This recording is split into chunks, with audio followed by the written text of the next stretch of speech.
Topic number two, little bit less, a lot less good news. I think it's good news that the quarterback was named. Topic number two is obviously Avery Davis went down with a season-ending injury, and he injured his left knee today. Did he hurt his right knee today? It basically is the opposite knee that he hurt last year. Yeah. And it was a torn ACL. And we were told yesterday that he limped off the practice field. And I got a call last night from somebody who said that Avery was telling teammates that when he got injured, it was, I believe, a non-contact injury. They heard a pop.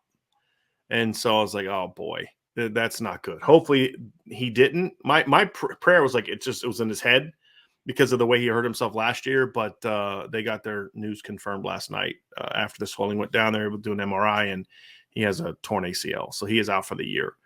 And then we'll get into what it means for Notre Dame and all that. But the first thing, Sean, is just, I mean, you don't want it to happen to any kid, but it definitely stings even more when you talk about a kid like Avery who has done everything right, who's done, just whatever they've asked him to do. He played quarterback. They moved him to running back. They moved him to corner. They moved him to receiver. He never complained. He never said boo. He worked himself into he was recruited as a quarterback and worked himself into being a captain as a wide receiver. And just a great representative of what this institution is and what this football program is supposed to be about. And it's really heartbreaking to see him go down again after all the hard work he had to get back in it. But his season is now officially over. Yeah. Speaking for the young man, hearts and prayers go out to him. It's very tough. Everything he put into getting back on the practice field earlier than expected, getting back, being ready for Ohio State when people expected him maybe to miss the first 2 or 3 games. Most importantly, what he means to this team as a captain and as a leader in that wide receiver room. There are so many facets to the loss with his injury. But I just want to focus on the young man. And this is why, as a fan, I'm very slow to be critical of any player, despite what they say. We might say some things in a game, they missed a play or they dropped the ball. But at heart, as fans, we support the young men that are part of the program because football is one of those sports, and most major sports are like this, but anytime you play a sport, it is almost the closest correlation to going through or dealing with life situations that you're going to get until you get beyond football and start dealing with life situations. Like, I believe it was Duke's, women's basketball coach that went viral recently. She was talking to her team. And she was Kara Lawson, isn't it? Kara Lawson, yeah. She was sharing with her team, life is not easy and it's not going to get easier. It's going to get harder. Right. And we have to learn how to handle hard better. And this is just another situation for that young man. And man, the person he is, with everything you just said about what he's gone through, has never, ever complained. That lets us know that he's going to be successful. Even if he comes back and decides to play again, he's going to be successful. He's going to overcome. If he decides to go into his career, do something else, he's going to be successful because of the character and the integrity that he has as a young man. And that is a credit to him, his family. And, yes, he's at Notre Dame, but he's the type of kid, he probably would have been the same way if he had gone to another university. True. But he does have that Notre Dame degree with him, and a kid like Avery is going to thrive with that. And I'm going to make another point about this too, Sean. This injury is a lot like the Justin Ross one. This is another reason why I will contend. This is why I am pro NIL if it's done right.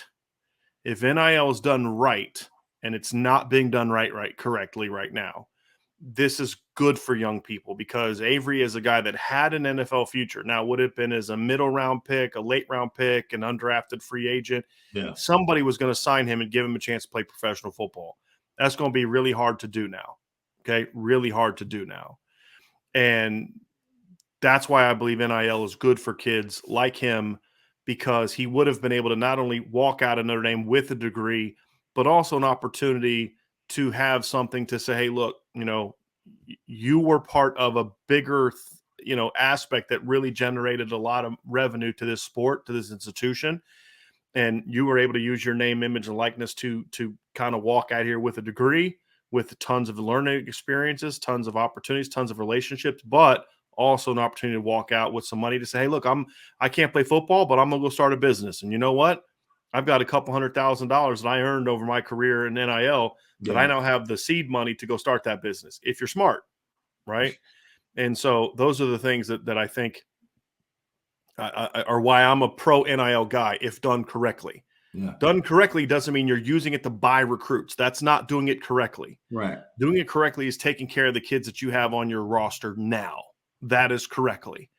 And giving them opportunities to work, to earn the money, to do different things. So that's my little NIL rant for the day. Sean, people have asked about Avery and whether or not he is someone who can come back because he lost a year so you have to look at him as a fifth-year senior.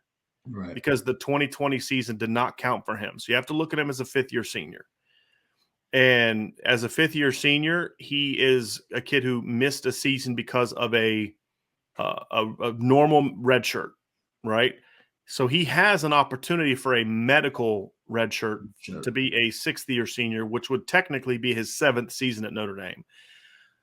I just don't know if that would make a lot of sense for him, and it's not a guarantee that his waiver will be granted by the NCAA. Right. His circumstance has to go before an NCAA committee that has to determine whether or not to give him an opportunity to play. Again, I don't know if that's something Avery's going to want to do. I don't know if that's something Notre Dame would want to do. Like, do we really want to put him back out there for this? But it's something they're going to have to decide and discuss. First of all, Avery's got to decide if he wants to do that. I don't think now is the time to have that conversation with him if you're Notre Dame. And I doubt that they will right now. It's like the kid's dealing with enough. You don't need to throw that on him. And what he may want to do right now may not be what he wants to do in 6 months. Because remember, there's a time when Sean Crawford was ready to walk away. Yeah. And he's like, I'm done. Like the lady, I'm done. But then, you get away. You're like, no, what? No, I can't go. I'm not going out like this. And, and so maybe Avery has a similar decision. Hey, you know what? Might as well get my second master's degree. Be here 7 years. Yeah. What's that old, hey, lots of people go to school for 7 years. Yeah, they're called doctors, right? Well, hey, that's Avery Davis, right? He can walk out of Notre Dame with maybe 2 master's degrees after 7 years. So that's certainly something that will be considered, but now it's just not the time to have that conversation with Avery. And now it's not the time for Avery to making those decisions. It would be an emotional decision right now. And he needs to worry about getting the knee repaired first. Can he play football? You know what I mean? Moving forward. I mean, his good knee is now the one that is, he is still rehabbing to kind of get back from the injury last year. So I think those are areas where I say, Sean, like those decisions will be down the road. But we've had a lot of people asking about it, and it is an option. It's not guaranteed, but he does have that. Now, he would not have had an option if he would have been like Tariq Bracy. Where Tariq Bracy's already played 5 years. Right. He just got that 5th year because of COVID. He's already used all 4 years. I don't believe Avery has. So Avery played in 18, 19, 20 doesn't count, and then 21. So he's only played 3 years. And then he redshirted in 17. So technically he has that year, but it would have to be one of those things that's granted by the NCAA, I believe, because of the fact that it's a medical hardship on top of the normal red shirt that he already had. Yeah. It's tough. This game, man, is brutal. Yeah. It's absolutely brutal. And one of the things when you're sitting there on the sideline, I know I was thinking this the entire time I was watching the first practice. I'm watching things and I'm like, watching guys make moves. And I'm like, man, just stay up. Just stay up.